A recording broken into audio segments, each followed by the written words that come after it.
Good morning and welcome. It's a sizzling midweek edition of your numero uno breakfast show, Wake Up Nigeria. Yes, of course. Good morning again. It's a pleasure to have you join us on this beautiful Wednesday morning. If you're looking for some energizing company to kick off your day, you've definitely come to the right place.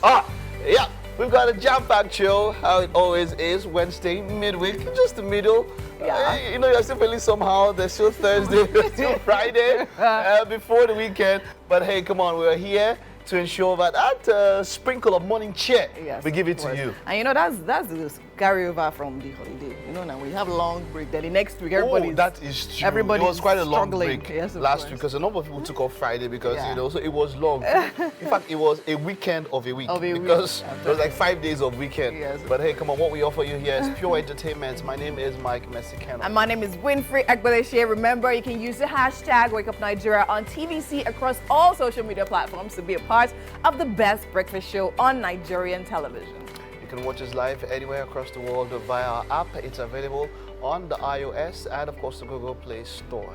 Of course, you can also watch us on GOTV channel 16 and on UHF channel 49. Social media at TVC Connect across all platforms. Use the hashtag WakeUpNigeria on TVC to interact with us. Okay, now let's tell you what we have lined up for today.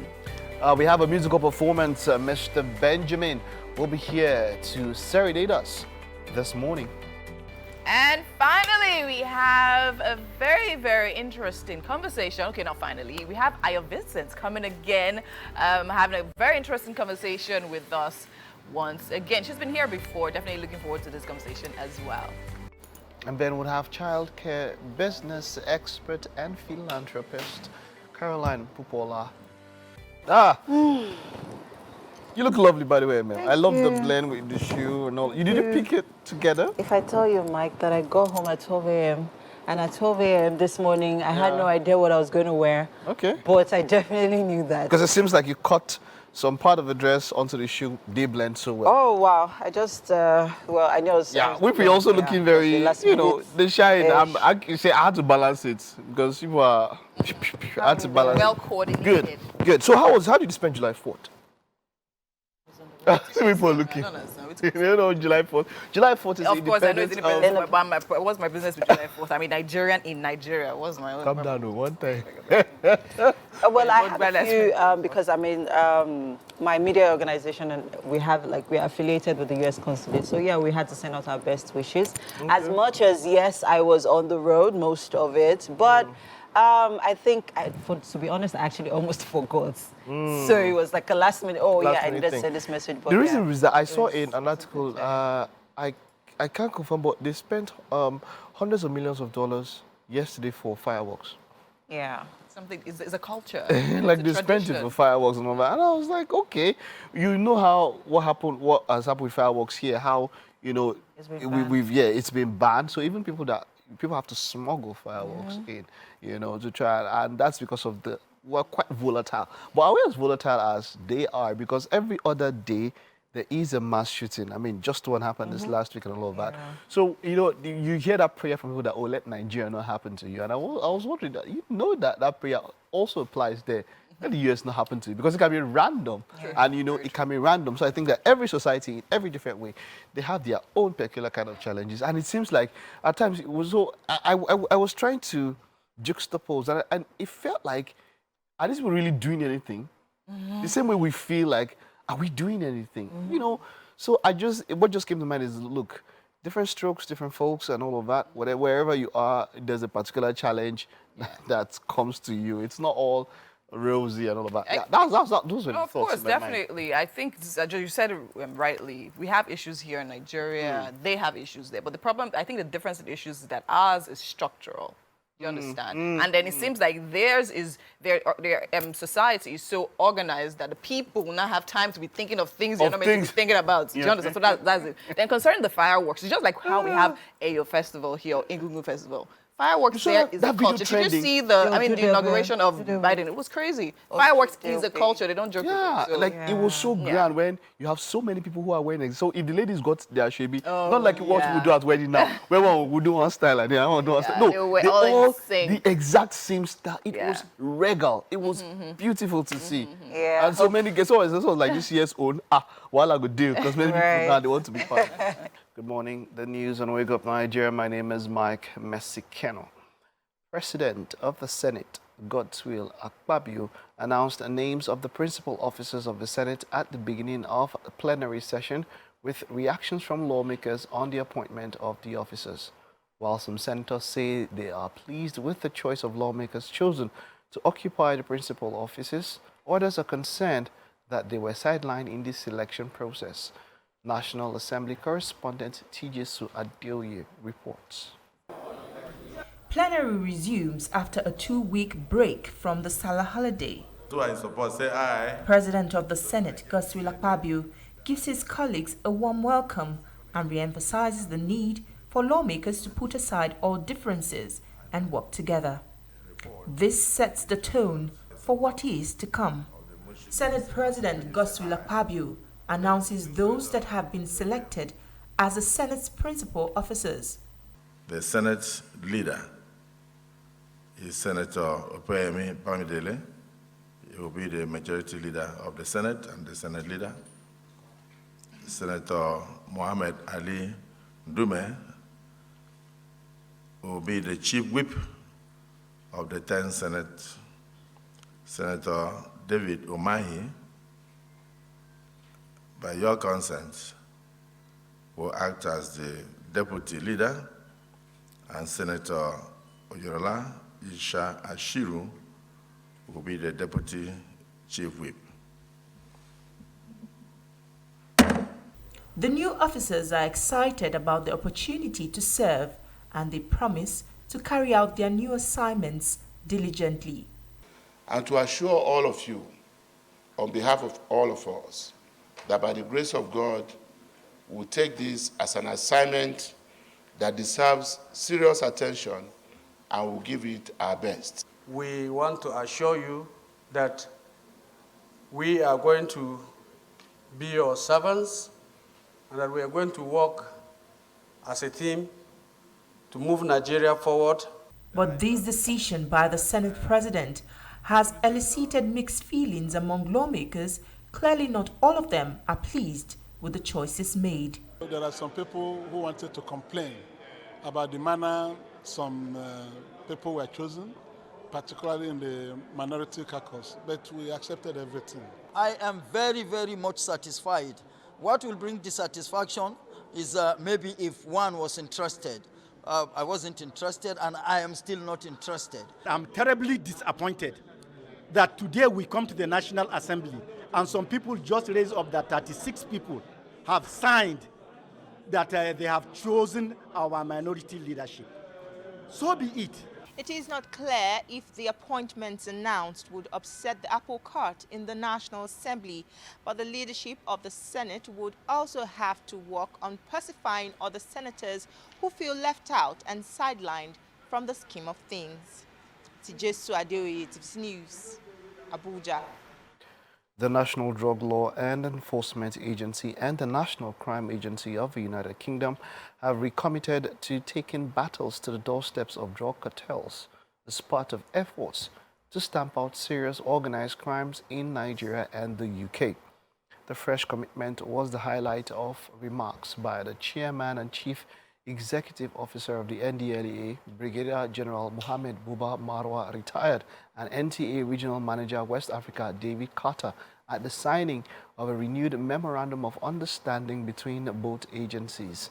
According to Mr. Marwa, the renewed MOU will propel high intelligence-driven operational tentacles that will seek out the most complex organized criminal networks.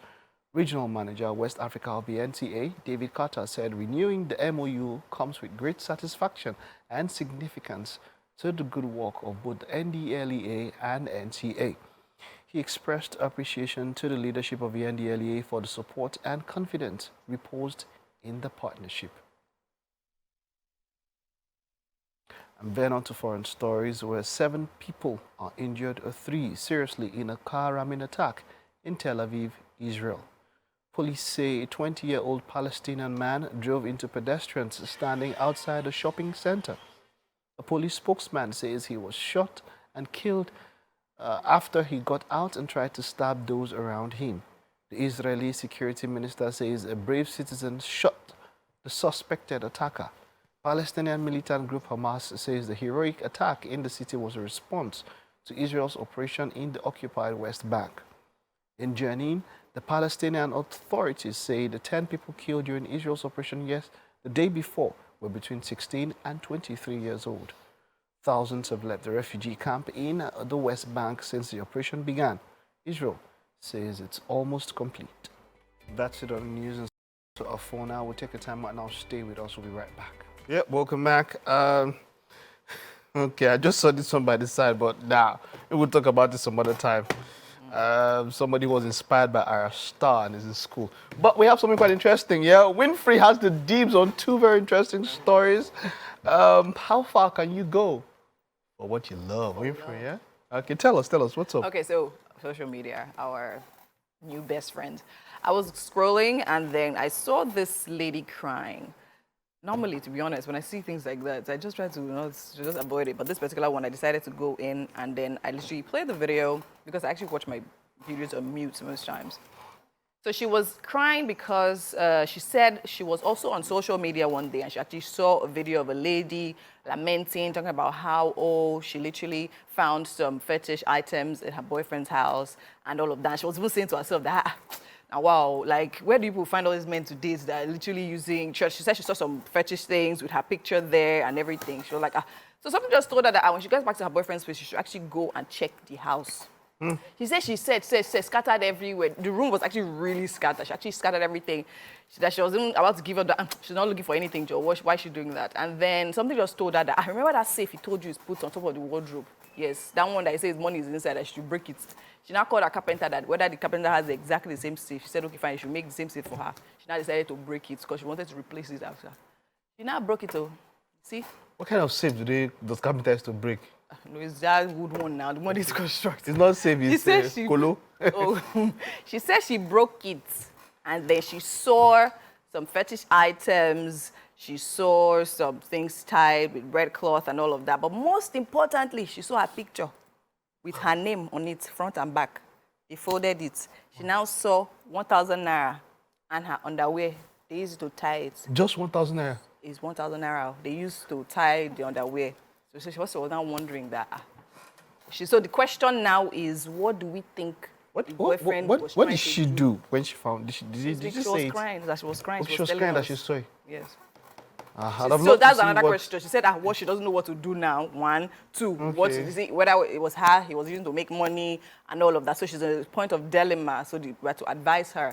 What should she do, and what do we think the boyfriend was using all those items for? So you see, there's a lot with how you grew up. We grew up with prayers for, for things like this. Like, we understand the fetish in some ways. I feel like there's somebody who maybe grew up in an environment where everything was reasoned out scientifically. If you tell the person about the fetish or practices like that, the person might be like, they don't really have any effect. But we are conditioned by how we grew up. So a lot of us have come to say, don't stir the hornet's nest. So like, just leave it, But this is, it is quite, when I think about it, I'm thinking about the films we watched growing up. And then when we hear those kind of things, they don't tie our destiny, because that's the next thing now. Me, I'm asking, how much is this destiny saved? What am we used it for? But it is quite, if you grew up that way and all that, it is going to shock you. And because, of course, the social media, for her to have brought this out, some ways it's some sort of a protection, because if there was no social media, maybe she accosted, you're thinking that maybe could the guy cause bodily harm? What is that for? Is he doing it because he loves her? Or is he doing it because he wants to use her for rituals? I don't know. I don't know. Well, there are different ways to look at it. Because someone might say, okay, maybe he's tying her down so that if she's a fine girl, doesn't want other guys to see her, or one thing. The issue is this. But I don't know, Wifi, is it a crime? If someone saw that thing and took it to the police legally, do you have any case against such a person? By law, at least when I studied it, it actually isn't a crime. So now the law does not recognize jazz.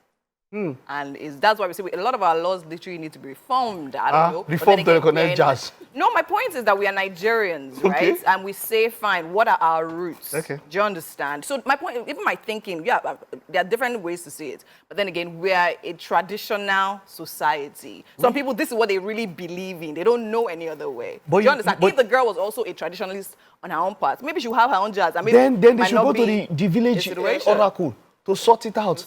Yeah, they should not go to the courts because, like you said, the court is based on the law does not recognize jazz. Because the law is based on evidence. You need to put evidence if you are going to get anything. You understand? And jazz does not give you evidence. So now there's another story now. Let's link it from the angle where he spoke about whether he was doing it because he loves her, right? So there's a video also on social media talking about how this lady, she said herself and her husband, after a year of their marriage, they went to fortify their marriage with serpentine spirits. So during that fortification, 2 snakes were brought, 2 pythons, right? A female and a male. The male represented her, the female represented the husband. So she said the idea was to save... If you're carrying us to this morning. was to save the marriage from anyone that wanted to break it, right? So now, the repercussion, I would think that the repercussion would be that, okay, any of them that cheats, something will happen to them or something. However, that's not the repercussion. She said her husband has cheated on her 4 times since they did that, and 3 of the exes die. Then the present one that has not yet died has cancer and isn't in dustbin. She says she's happily married and she believes it has worked for her because her goal is for the marriage to not be separated. Not for her husband not to cheat, for the marriage to not be separated. So what of who the woman cheats on? Like, I don't know, it's anybody, they said anybody, you cheat on this side, that one. You cheat on this side, that one. So what do the Yorubas call it? They have a name for it or so something? that one you would jump to. There's Mago. There's Mago. Right. Not the one that you jump you together. also know that people will go to whatever extent they want to keep a relationship to, I mean, in regards to the couple here. Yeah. And then, I mean, you also asked earlier on, the things she did, was it to preserve their love so that she doesn't, so that the relationship doesn't break up, or was it a relation for ritualistic purpose, which she doesn't know? I would tell the girl, Auntie, maybe you should. I think she needs to also confront the guy to also find out, yes. Things are kind of obvious. She needs to confront because she's not exactly sure. So let him explain, right? Because she needs that closure. If not, she's going to keep crying on social media. And social media is not going to give her that help that she's seeking. What if she confronts him and he literally does something bad? That's the first step. That's the first step. Let her confront it with, people around. I mean, let her, we know how to do these things now, but because I'm sure social media is not the only platform she has used or the only medium she's used in seeking help. She would have sought her family members. People would have given her different advice on, on how to handle this. But in this kind of thing, wisdom is profitable to direct in this sort of situation. So first, I think you need to address your boyfriend and ask what the situation is, all of these things. You're even lucky concept that you found it. Maybe this is God's way of even delivering you from the bondage that you have been in. Then secondly, you go to the mountain top because that's all, because this is a spiritual matter, obviously. Yeah. So yes, because we've also had instances, I mean, we say spiritual, we are a traditional society. We also have people who go to the mountain top to pray to keep their relationships. So we have as well. Different things. So as much as there's also the traditional angle, there's also the religious angle to it. Yeah. War room. Now, my issue is with that second story, right? So now both parties are aware that any third party dies or has misfortune, right? However, you still go ahead and still... So is it not wickedness now? I think that man is wicked. Exactly. Like, seriously, is that not outright why is he the one breaking that vow? And why is nothing happening to him? But let me, if she had ever broken the vow and somebody had died, would she come out to say it? No, my point, she said it that anybody outside dies. Did she talk about her own? She didn't talk about her own. She just spoke about her own. If she broke that vow Well, and we know somebody men are died, usually will prone she to come this out thing. and no? Men are prone to be caught. Wow. You are not more prone. Another Yes, angle. it is changing. It's just that they catch men more. It doesn't mean that men go outside more. Yes. They used to catch men more. It doesn't mean women these days they don't used to play. Okay, you know what? I'm not going to counter that comment. because even according to statistics, Nigerian women have been known to be the most unfaithful women. But in this Yes, regard, now. we But don't have you know gone to if this gym? Nigerian woman Other is gym unfaithful. instructor. We don't know if this is if That's this not is a the Nigerian point. woman. The point is But that the point is, he did it 4 times. They are dying. You are still doing it. That's the issue. Not whether I feel like she that or man is on a vendetta. like literally. See, this was Like, And another I am angle going I to go see on it a from is that, I mean, they are snakes, right? They need to be fed. So, in my understanding, even if he's not doing it to display, it's possible that... It's a spiritual snake. Is, the type that has to chop 36 million. not say it's They don't used to feed that one type. is physical. They don't feed that Yes, it's spiritual. I guess it's refreshment from the spirit world. It's not from the physical world. Yeah, but the point is this. The extent people will go to keep what, in quotes, what they hold precious to them. And the implication of that type of covenant on the kids going forward. And what if they decide to leave each other? What will happen to the snakes? You say they've joined. No? Well, you see, but was bad. you see, that's the thing. I once mentioned this, and I said yes, that as much as we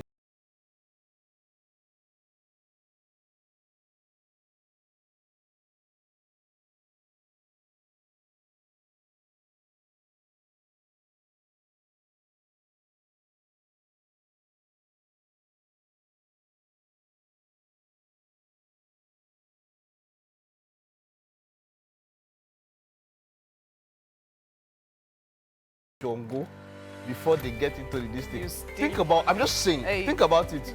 But you know, when they are saying, the Bible and the Quran, they are not, They're grace. you know, yeah, they are not, it's not from us. So if you tell them, say, or you tell somebody, be swear by Yirala before you enter the house of reps, I don't know, what do you think will happen? I'm just saying, yeah? But yeah, that's it. Last, we're still African and waiting be our own. All right, let's hear your thoughts. What would you, if you had to swear by a local deity, I mean, how do you think you would react? Let us know. Hashtag Wake Up Nigeria on TVC, at TVC Connect across the social media platforms. Take a time like that. We'll be back in a bit. And we're back. Thanks for staying with us. It's time to go through the front pages of the newspaper. And doing that with me is Mike Messikeno. Yep, great to be here this morning. How are we Let's doing? take a look at a lot of the headlines this morning are just about the political battle that's still going on in the House of Assembly and all of that. And you were fuming about But fuming. No, it was people around me. I was trying to understand why they were fuming and understand the due process. But let's get into it and then we'll talk about it. Of course. And we'll be starting off with the Daily Trust newspaper. And making the headlines here, which of course is prominent in all of the papers, or most of the papers this morning, is National Assembly crack in APC as Adamu rejects Bamidele Ndume, other principal officers. And on the riders here, we have Senate President Speaker have our backing, says progressive governors, and how minority leaders emerged. Okay, so I mean, you took this story even in the news this morning, where we had the Senate President. It was quite a sober occasion because it was in a smaller chamber and he just read out the names and of course he struck the gavel. So even here when people heard about it, there were quite a number of people, some senators also voiced their displeasure with what happened and all of that. And you know, something about it, I spoke to them, okay, how is due process or how is it done? And okay, and some would say that some of the members needed to have been carried more along. And we know that those are, or that is the tenet of democracy.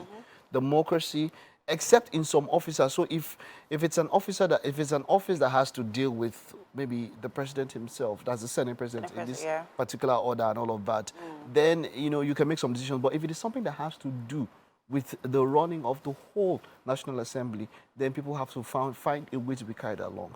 And that is it. And the agitation is that a number of them, or a number of the senators, they were not carried along. You know, I don't know how they expected it to be done, but if they voice, it's not only voicing their displeasure. If they let us know how what they wanted to have what they happened. expected. Because there's some responsibility for you to vote a Senate president. That means that you expect yeah. that some responsibility is upon him to take decisions that are best in the favor of a national, of everyone. You know, so apart from you know, from voicing that displeasure, we should know how, you know, how they wanted it to have been. But as it stands, there is that displeasure. But hopefully they can put all of that behind and get to the work of legislating. All right. I'll just take one more stories here on the Daily Trust paper, and then we move on to other papers this morning. So we see here Presidential Tribunal. Tinubu tenders U.S. varsity visa documents. It's going on. It's due process. Yes. I mean, the tribunal has been sitting, and based on due process, they have asked for him to tender all of this. And as it stands, the president yesterday, according to reports, tendered these documents of his his school in the United States and all that. So it's left for tribunal to do their work. So, you know, it's already there. So let us believe in the process and let it flow. You know, not trying to think about how this is coming, and all of that. Let the tribunal, let the process take its course. That's how it should be. Course. I agree with you, Mike, on that one. Okay, so we'll move on to the next paper, which is The Nation. And, of course, still making the headlines here is reps probe alleged abuses of 2.3 trillion naira education tax by TED Fund. And, of course, still making the headlines here, we see presidency, governors back, Bamidele Ndume Umahi, critical stakeholders consulted, says Senate leader, and how majority-minority principal officers were picked. I'm sure if you go through, there's more as to what you talked about, Mike, earlier on regarding this story in the papers this morning. The one I want to mention and talk about is top right corner there. Row deepens over alleged fake JAM results. That has been going on for days. For a while now, yes. The spokesman for JAM has come out to say he's, you know, to give his own take on all of it. And, you know, he spoke about how, based on the SMS, after receiving their results, there's a number you can send SMSs to, and then they let you see your results and all of that. For me, there's a lot that still has to be seen. We need to look at it from, in some ways, if we really want to go down to the bottom of it, maybe we should do an audit of the process. Which, of course, a lot of people have come to, you know, ask for. People are requesting for it. An audit of a process. Even because Obias Akwesile, yeah, who was a former if they say, based on what they say, it seems as though the girl forged it. But how can someone really forge something in that particular scenario if she said she printed it and that then was the result. Now this is it. Now the QR code, according to them, is that of somebody else. So they said that she put in, she printed, she used the last QR code and then put her own on top and all of that. It's quite messy. It's going to be hard. We'll have to look at the back end.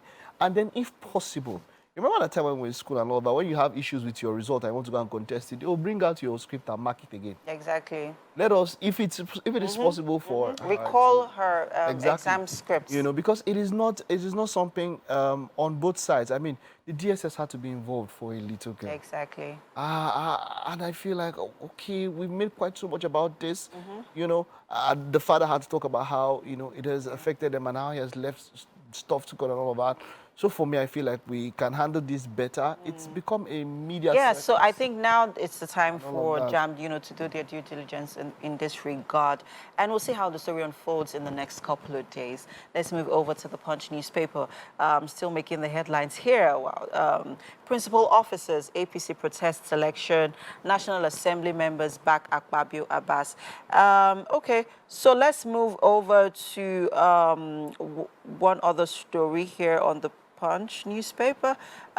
So let's see here, at the bottom of the paper here, we have Customs seized 3 billion naira smuggled rice, arrest 344 smugglers. Oh, yeah. The borders are now open, yeah? Exactly. And people are talking about how cheaper things will be and all of that. And when this happens, that means that the customs really need to work even more, work even harder. So, like you say, it's just a by-process of opening of the borders and what's happening. Is rice cheaper now?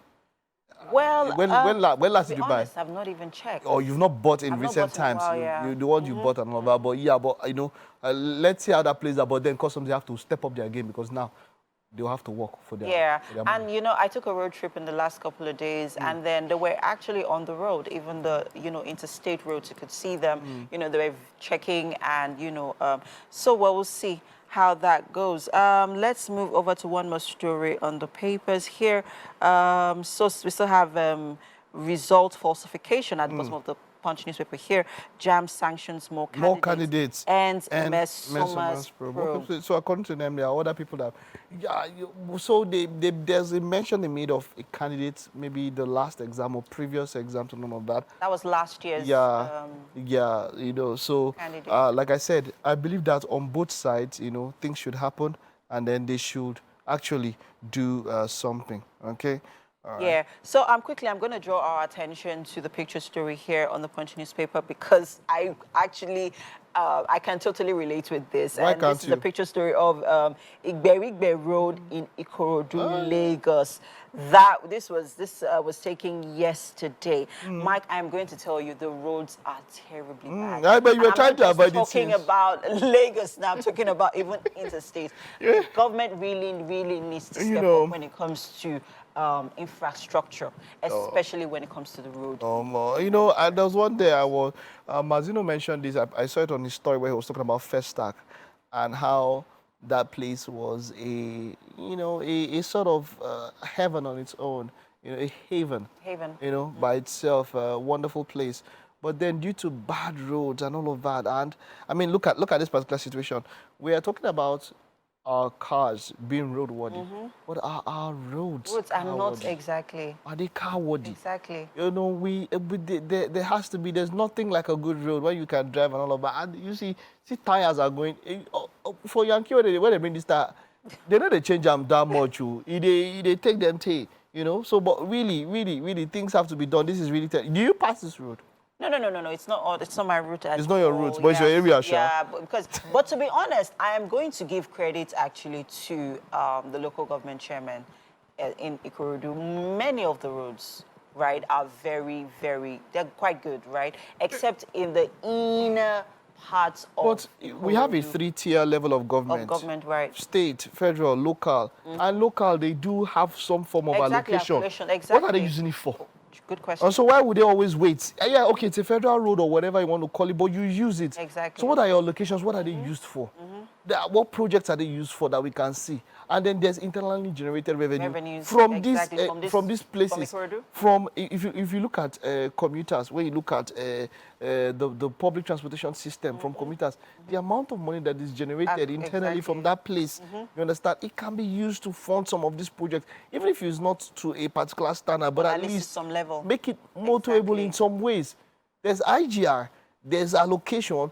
Then you have apart from a local government chairman, you have a representative of that particular place in the state assembly. You have a representative probably of that's in the national assembly. So there are a number of people that, if you pull all of these resources, I mean, there are a few things that are very basic: light, roads, water. Those are the few basic things. And we know that lights, you might not, transformers and all of that. Okay, get them. Roads are the next thing. Talking about light, how's the light been in your I don't know, it's been okay. In some ways, some days their head used to be okay, some days it's not okay. But it's not how it is. All right, thank you so much, Mike, for doing this with me this morning. And that's it on the newspaper review. We'll take a quick break. Wake Up Nigeria continues in a bit. Stay with us. Yes, pour yourself another cup of steaming coffee or juice and take a sit and get ready for the second hour. If it's tea, I need. It's tea you need, very. You need coffee and then some. Yeah, the coffee, light coffee, not the coffee of bandits. Those very dark coffee. Nah, not that type. But hey, come on, welcome. It's the second lap of the show, and let's make this Wednesday wonderful one. We have 45 minutes, and there's still quite more to come. Stay tuned. Yes, of course. Make sure you're here because it's a morning of pure magic right here in your favorite breakfast show, Wake Up Nigeria. And there's so much more to come here. So much more. My name is Winfrey Agbaleshe. Mike Mesikeno, that's my now the show. You can catch it across social media. It's at TVC Connect. That's of course Facebook, Instagram, Twitter, and LinkedIn and all of that to be a part of this. Use the hashtag WakeUpNigeria on TVC. Yes, of course. You can also catch us live from absolutely anywhere across the world you're in through our mobile app. You can download on both Android and iOS stores. All right. We are live on GOTV, 16 UHF. That's ultra high frequency, 49 on terrestrial band. All right, let's get straight into what we have left for us. Are we still doing? You've done birthday shout outs. Yes, do we still have more? No. No. Okay, so we have a performance coming up for you this morning.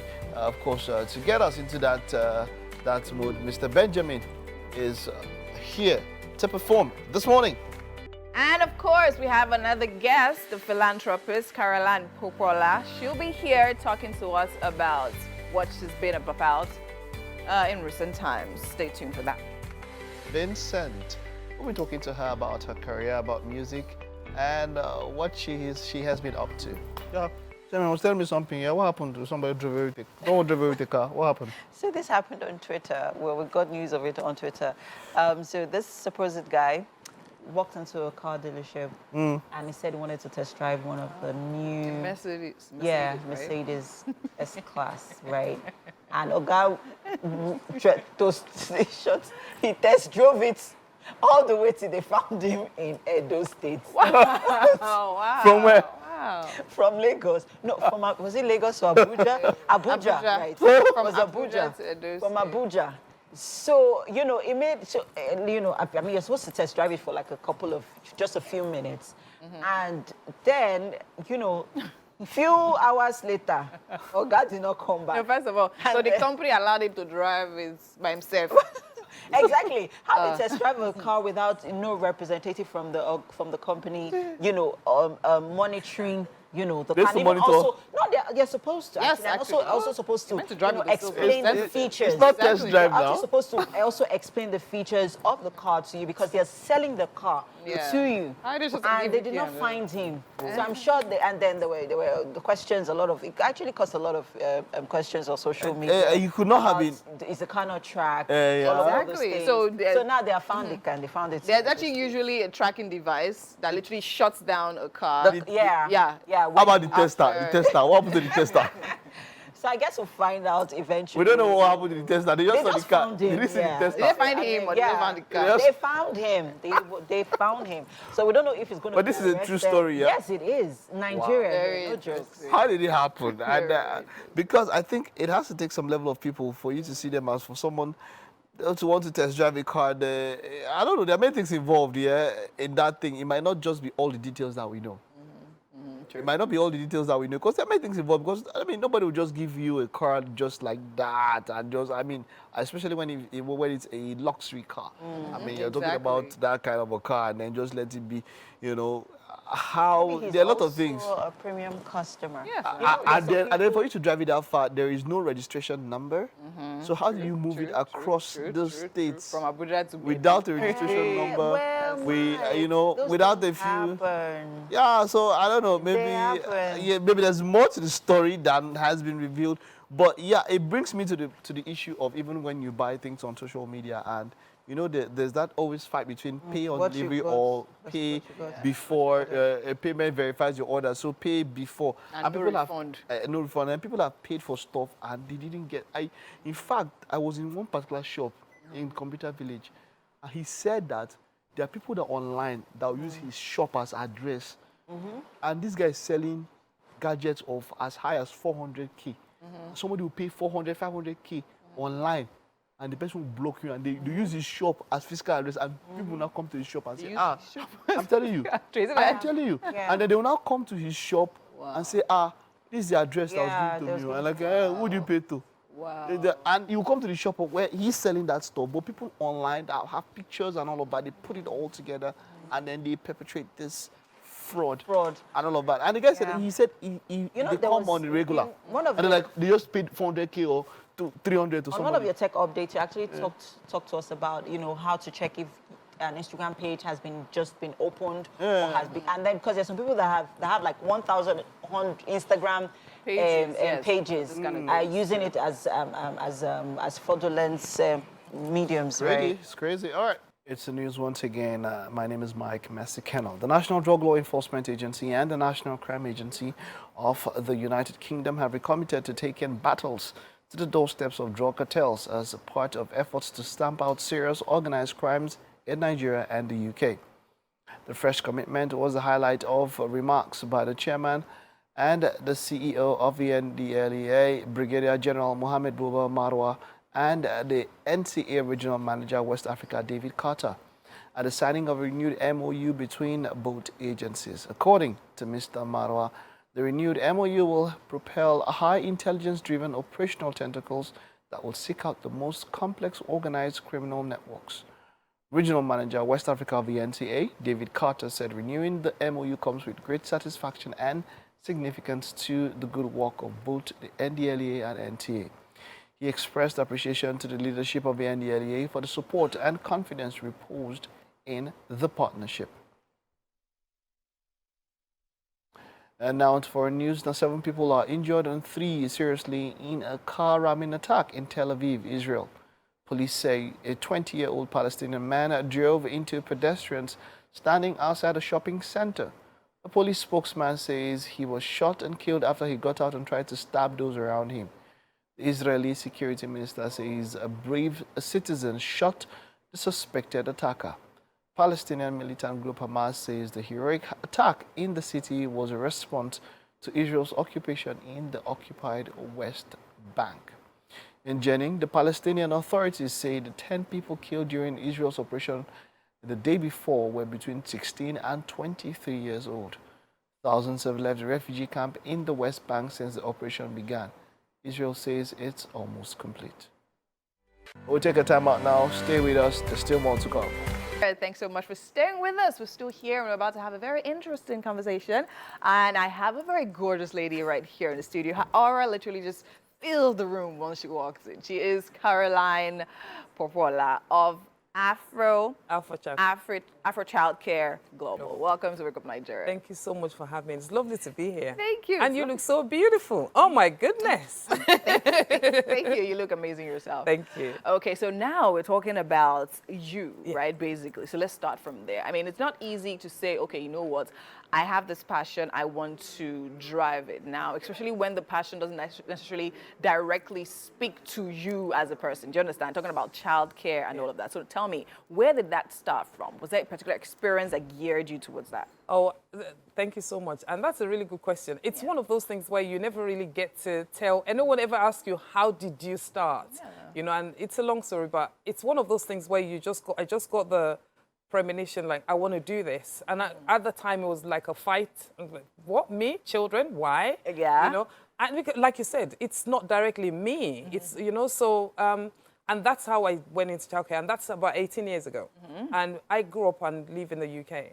And all of a sudden, last year, again, one of those premonitions came up and said, you're doing something in Africa. I'm thinking, what? I don't even know no one in Nigeria. Or like, I thought, okay, my mom and dad lives in Nigeria. So I could start off with a country I know, and then we do the rest of Africa. And that's how we started. We came in last year. We had a conference, and the conference, we themed it starting early, starting right. And that's only because we literally look at children under 5s, and we're so passionate about children under 5. And I work with children under 5. I run a chain of nurseries in the UK. And it's almost my way of, okay, let's look back at what education is like in Africa. Let's collaborate with other practitioners in Africa. And let's see how we can have this good practice and understand early years. Because a lot of people just assume when you're a baby under 5, they just go to play. And they feel, oh, I can get my neighbor to look after them or get a nanny. And last year when I came on board on here, I said, it's one thing having an expectation, but the person that is looking after your child, do they know what your expectations are? Do they buy into your value as a parent? Because you have a value. You have a value of what you want your children to be like or to know. Do they know? So you can get anyone to do it. However, do they buy into what you want for your child? And we have a saying in Africa that it takes a village to raise a child. Who is in your village? Who's in your village? Very important. Very, very important. Because actually think about it, right? I mean, I have sisters who have kids, brothers who have kids.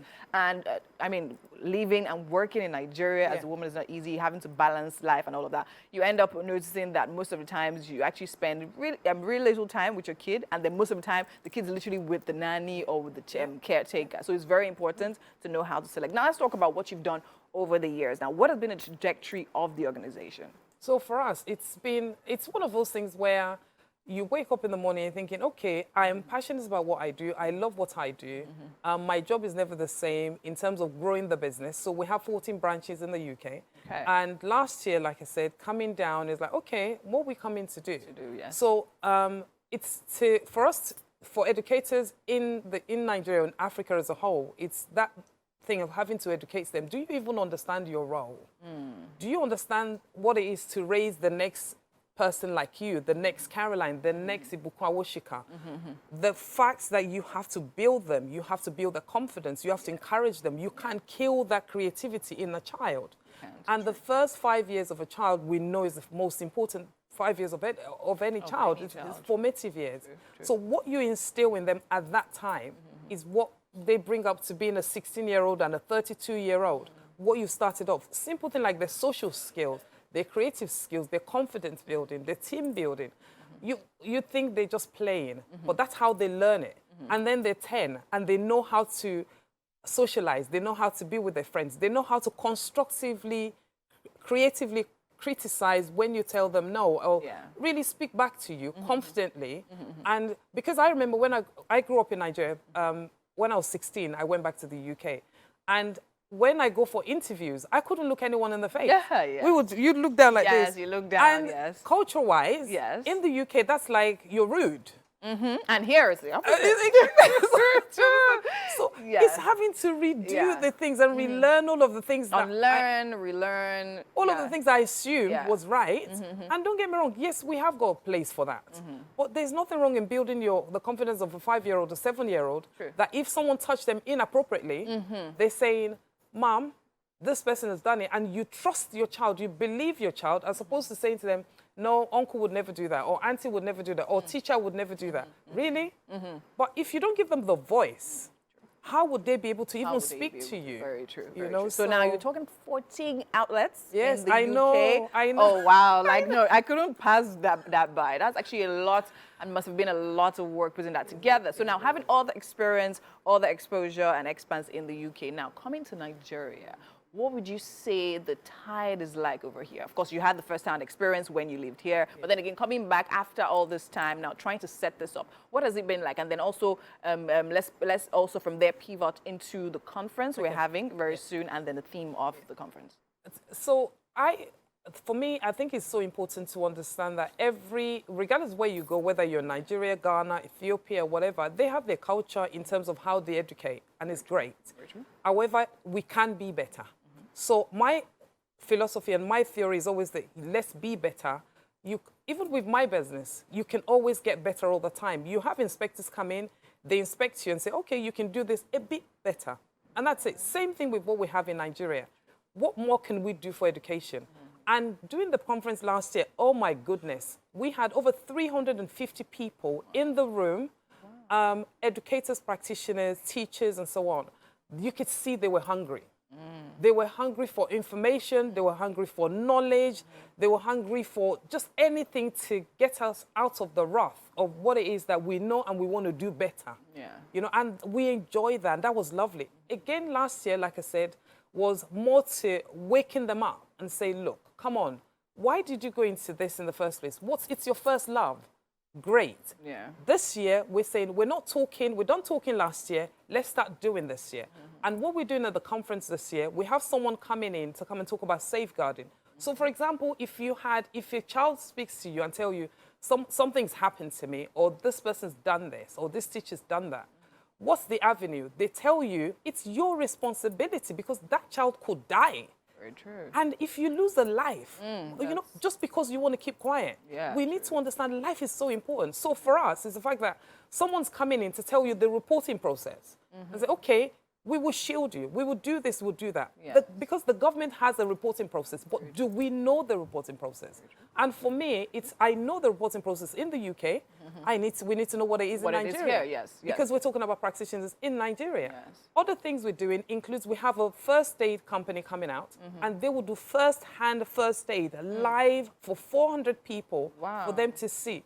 So, for example, you can imagine if a child was choking or a child took acid or something like that, how to save that child's life. So if 400 people leave that day and go to their various practices and go and save a child or two's life, that's incredible. So for me, that's the give back part of it. It's like the learning. We finished talking, the learning. Let's start learning. Let's start doing things right. Yeah, I mean, I think it's amazing thinking about that, the depth with which you've actually thought about it through. And then it's a totally free conference. And then recently I was actually at a conference, but this time it was actually for kids. So my issue is, I had this thought in my mind, right?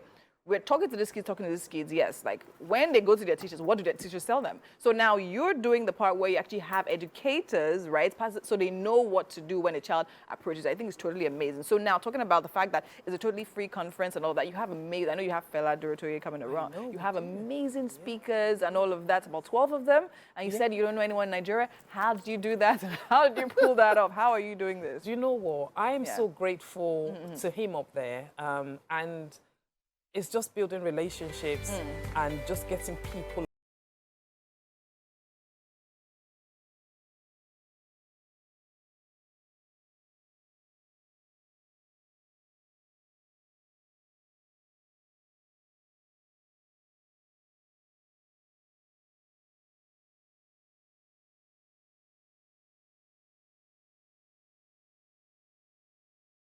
Never about, I remember growing up, there's always who you know, what you know. I'm thinking, okay, I get that, but not in all cases. Not in all cases. You know, so I'm so grateful that this opportunity just came up because, like I said, I don't know anyone, and I'm taking your number from. Definitely. So what day is the conference and how can we reach it? The conference is the 8th of September. 8th. It's on Saturday, the 8th of July, and it's here in Lagos. Yes. You can see I'm in Lagos, right? Yes, of course. It's here in Lagos. Yeah. So how can we reach you if you actually get a part of it? Please go to our social media pages, Alpha Childcare, Alpha_Childcare on Instagram. On all social media platforms, Alpha_Childcare. You can say I'm not prepared for that, baby. You can see the bit I'm passionate about, right? It's fine. It's totally fine. Thank you so much for being here. I feel your energy is great, and I wish you all the very best with what you're doing. Thank you so much. Thank you for having me. All right, we'll be going on a quick break right now. When we come back, still so much to come right here in Wake Up Nigeria. It's by your grace I win. It's your grace, me, I trust it all the way. It's your grace intoxicating me, I'm high. It's your grace, Baba, I don't fit you someday. Very colorful video, I must say. Royal, regal. It speaks royalty all the way. I like that it's African and it's with African fabric. We have here multiple award-winning gospel artist and author also, Ayo Vincent. It is great to have you. Welcome. It is great to be here again. So you're repping the video, yeah? I mean, why not? Afrocentric all the way. With Okay. I do love the cornrows, by the way. Let's talk about that video I just saw. What's the idea behind it? What were you trying to put out there with that video? Honestly, maybe we should have brought Aki Alabi on this set. I mean, the whole song is about the grace of God. We're saved by grace, we're sponsored by grace, we live by grace. Everything we have basically is a gift from God. And we wanted to create something artistic, not the usual, you know, gospel video. And so he thought to do something, you know, through the ages, from the period era, the Victorian era, you know, just all the way through to where we are now. So basically, this, the music video is telling a story of how God has been there for you all through the years. Now let's talk about your journey. All right. Not just as an artist, but as an author. I mean, being in the gospel industry, as a female, has its... Very different. Well, I would like you to use your words. I wouldn't, because, I mean, you're in that space. How has it been for you so far? Interesting. I must say, rewarding, challenging, especially when you're managing family life along with this. It's a lot. But I mean, I don't think I would trade it for anything else. When you're in the creative space, when you're creative, you know without a shadow of doubt that this is what you were born to do. So whatever you need to do to get the job done, we do it. It would be great to get a lot more visibility, you know, but we're working towards Talking about visibility, what would you say has been the challenge? If I'm really honest, I would say funding and media support. Okay. Yeah, and then the fact that sometimes people are not as open towards gospel music at first, you know. I think it's the whole thing of where they think Christianity has too many rules and regulations and things like that, and so they're a bit closed off or a bit resistant. And if you're going to compare it to the numbers that the guys, the secular artists do, there are very, very few who have broken into that space. Yes. So in my opinion, I kind of think that that's what. Yeah. I think Talking that's about what a very, very strong part, funding. Yeah. Now, people, it's talent. You had to put a lot into yourself to get to where you are. To put up good music like that, the rehearsals you have to put up. But that has always been an issue with gospel artists. Where a gospel artist puts in so much into his or her craft. And you're expected to freely give. That's right. As you have freely been given. Yeah. You know, but you know, I've always been of that. If we want to go by the Bible, laborer is deserved of his wages, all our wages and all of that.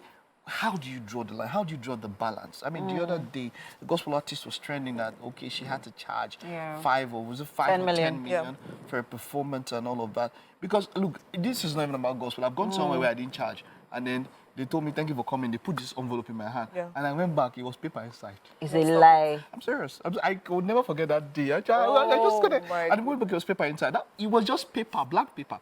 And I'm saying that... Maybe it was a blank check. Because I mean, like, what? You know, so but I am saying, you know, and for me, it is not balanced. If I put something together, whether I'm a gospel artist, but people have reservations towards it. Maybe the laity, the church community, and even maybe where you go to minister, how can one draw the balance? Because so it's really an ever. It's like trying to do the tango in 10-inch heels. It's not the easiest thing. Sometimes because of the way we were also brought up in church, serving in church. I mean, I directed I've been directing choir since I was like 19. You know, it's not a service I ever charge for. However, as an artist, I feel like when you're bringing me to your event or you're bringing me to your church, there's a reason why you chose to invite me as opposed to using your choir members or your worship leaders. And I just feel like, let's use our church mind. Even if you say, okay, don't bring money forward. Again, because we are singing the word, we're singing gospel.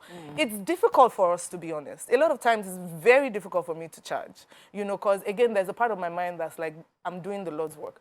But then again, I've got bills. I've got 4 kids. Exactly. It costs millions to shoot videos, millions to record, millions, you know, hundreds of thousands to book rehearsals, you know, if you don't own your own studio. Even if you owned your studio, you pay your engineer, you fuel your gen and all of that. It's a lot. So again, you push your AirPods, please. So you don't tell the person that you don't have a fixed rate or something. So that somebody honestly, like, you come and someone just give you 10,000. I mean, it's gonna happen. Thank you. God Bounce bless you. checks to have happened, you know. Yeah, they've happened. Okay. Yeah, you know, but 10,000 has happened. 10,000. Bounce checks have happened. Bounce checks. Oh, Yes. wow. Yeah, they've happened too. So now let's talk about marketing yourself as a gospel artist, because you see a lot of events, gospel ministrations, and there's a certain array of gospel artists that are being, you know, used the most, right? Yeah. How does one, I mean, talking about you yourself, how do you market yourself so that you find, so that you're in that space where you're, you know, commercial as an artist? Because, I mean, it's the ministration that, you know, brings the money. Yes. Honestly, consistency is one of the biggest things. And if I would speak very honestly, I also haven't been as consistent as I should have been. Also, again, many factors. You know, when you're raising children and you've had them back to back like I did, there's a lot of pull for your time and your presence, and you can't delegate motherhood. So, you have to be there to do what you need to do. I'm also an author. Again, somehow, I don't know how it works with other people. When I'm in my space where I'm writing, then the music kind of shifts to one side. So now I'm back in that space and we're hitting it. But then visibility, it takes money as well, you know, to fund PR, to fund media, to get yourself marketable and marketed. It's a lot of money. It is. It is. So what do you have on the horizon? What should your fans, your family, what should they watch out for? What do you have coming up? So first and foremost, my EP premiered on the 30th of June.